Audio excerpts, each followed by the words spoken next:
Bonjour à tous. Aujourd'hui, nous explorons l'un des plus grands mystères archéologiques de l'Asie du Sud-Est, la plaine des jarres au Laos. Des milliers de jarres géantes en pierre, pesant jusqu'à 30 tonnes, renferment des secrets sur des civilisations anciennes, des traditions funéraires et des légendes de géants. Mais ces jarres ne sont pas uniques. Des découvertes similaires en Inde soulèvent encore plus de questions. Préparez-vous à percer des histoires fascinantes d'archéologie, de mythes et de survie au milieu des conflits modernes. Partons pour ce voyage mystérieux. Découverte occidentale. Laos, un pays enclavé d'Asie du Sud-Est, abrite l'un des spectacles historiques les plus étranges que les archéologues aient jamais observés. S'étendant sur des centaines de kilomètres carrés de prairies accidentées, se trouve la plaine des jarres, ainsi nommée en raison des 3000 énormes récipients en pierre creux disséminés sur le territoire. Certains pèsent jusqu'à 30 tonnes et mesurent jusqu'à 3 mètres de hauteur. La plaine englobe de nombreuses crêtes montagneuses, forêts et champs, située au nord de Vientiane, la capitale du Laos. En plus des habitants laotiens, ces terres sont hantées par des tigres et d'autres dangers cachés. Les habitants locaux connaissent la plaine des jarres depuis longtemps, mais sa découverte occidentale relativement récente, au début du XXe siècle, a poussé les archéologues à tenter de résoudre l'énigme de ces mystérieux récipients en pierre. Des archéologues français furent parmi les premiers occidentaux à étudier ces jarres. L'un d'eux, Henri Parmentier, nota que, bien que la plupart des jarres soient vides, certaines contenaient encore des objets tels que des pots en céramique, de petites armes et des bibelots étranges, notamment des perles en verre, des bijoux en bronze et des dents d'enfants. Il fut également noté que plusieurs jarres renfermaient des restes d'os humains. Un examen minutieux révèle que certaines des jarres sont ornées de gravures primitives représentant des visages et des figures humaines. Parmi ces jarres monumentales se trouvent des disques de pierre circulaires, supposément des couvercles, qui selon l'UNESCO sont parfois également gravés de représentations humaines, de tigres ou de singes. L'une des jarres gigantesques arbore une étrange gravure de grenouille anthropomorphe, possiblement une référence ou un lien avec la peinture de l'homme grenouille à Huashan en Chine, où se trouvent certaines des peintures rupestres les plus anciennes connues. Les archéologues avaient initialement estimé que ces jarres dataient d'environ 2000 ans, ce qui en ferait des produits de l'âge du fer. Cependant, une étude récente publiée en 2021 a révélé qu'elles pourraient en réalité avoir plus de 3000 ans. Bien que leurs véritables origines et leurs fonctions demeurent une énigme pour de nombreux universitaires, historiens et anthropologues, les habitants locaux ont leurs propres explications. Les jarres indiennes.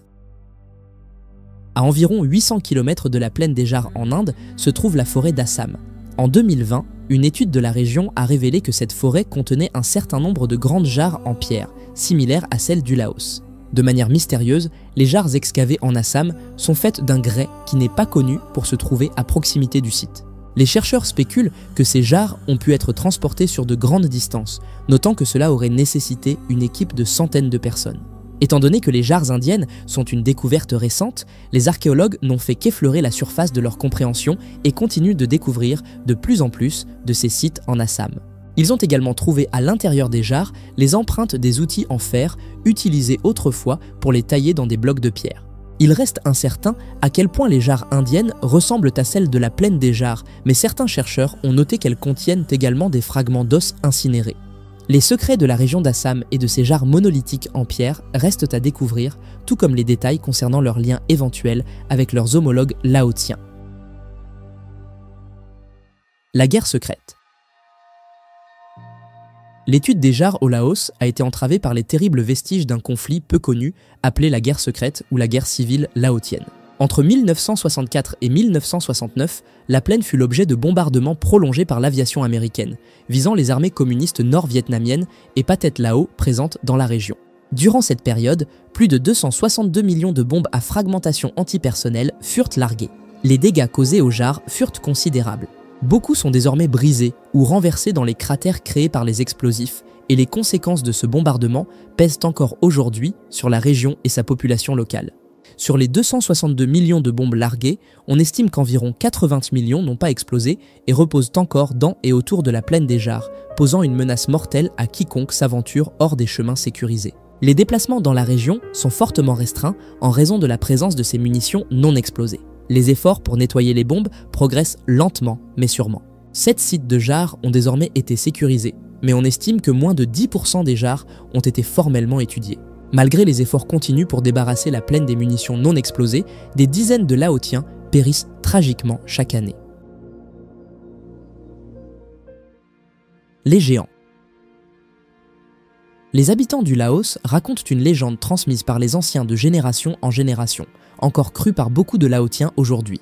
Selon cette légende, le Laos était autrefois habité par une race de géants, dirigée par leur roi, Kunchung, qui mena une longue et dure guerre contre un ennemi maléfique en sortant finalement victorieux. Pour célébrer et trinquer à cette victoire, d'immenses quantités d'un vin de riz appelé Laohai furent nécessaires. Pour brasser et stocker le vin, le roi et les géants créèrent les gigantesques jarres dans lesquelles ils pouvaient également boire. L'un des plus grands mystères pour les chercheurs modernes réside dans la logistique. Comment une civilisation ancienne aurait-elle pu transporter des objets aussi immenses et lourds depuis la carrière jusqu'à leur emplacement final, un trajet pouvant atteindre 10 km, principalement en montée? Certains diraient que cela soutient la théorie selon laquelle ces jarres auraient été taillées par des géants assoiffés. Conclusion moderne. L'intérêt pour la plaine des Jarres n'a jamais faibli et elle reste l'un des sites les plus importants pour la recherche archéologique dans le monde. Ainsi, en 2019, elle a été inscrite au patrimoine mondial de l'UNESCO. Grâce à des méthodes avancées telles que la datation au carbone 14, la géochimie et le radar à pénétration de sol, les recherches modernes continuent de révéler de nouvelles informations sur les jarres, leurs fonctions et leurs créateurs. Ces recherches contemporaines montrent que des sépultures humaines ont eu lieu sur la plaine des Jarres, avec des corps enterrés à côté des jarres entre 700 et 1200 ans. Cela suggère que la plaine a eu une signification rituelle pour plusieurs cultures sur une longue période. Ces dernières années, on a également découvert que, bien que la plupart des jarres soient taillées dans du grès, d'autres sont faites de pierres beaucoup plus dures, comme le calcaire et le granit. Une théorie soutenue par certaines preuves est que les jarres avaient une utilité pratique. Elles auraient pu être conçues pour recueillir l'eau de pluie pendant la saison des moussons afin d'être utilisées par les voyageurs plus tard dans l'année. Une explication plus macabre est que les jarres faisaient partie d'une tradition funéraire unique. Dans certaines cultures, il était coutumier de placer les corps des défunts au-dessus du sol pour qu'ils se décomposent et se dessèchent, permettant à l'âme de faire sa transition vers le monde spirituel avant une crémation ou un enterrement final. Cette théorie a été renforcée par une récente étude qui a trouvé 18 autres exemples de sépultures humaines autour des jarres, dont 60% étaient des nourrissons ou des bébés. Sans aucun doute, à mesure que la technologie et la recherche archéologique progressent et que les munitions restantes sont déminées, de nouvelles informations continueront à émerger. Peut-être découvrirons-nous enfin la vérité sur la mystérieuse plaine des Jarres, qu'il s'agisse de pièges à pluie, de récipients funéraires ou de cruches pour une race disparue de géants laotiens. Laissez un like, commentez et partagez nos vidéos pour nous aider à grandir. Merci pour votre soutien et à la prochaine vidéo.